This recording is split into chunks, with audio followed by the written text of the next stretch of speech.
Alright, we're about to put the new GEITH on the E85.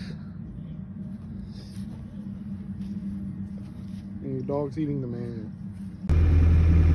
Make sure he's good with his fingers.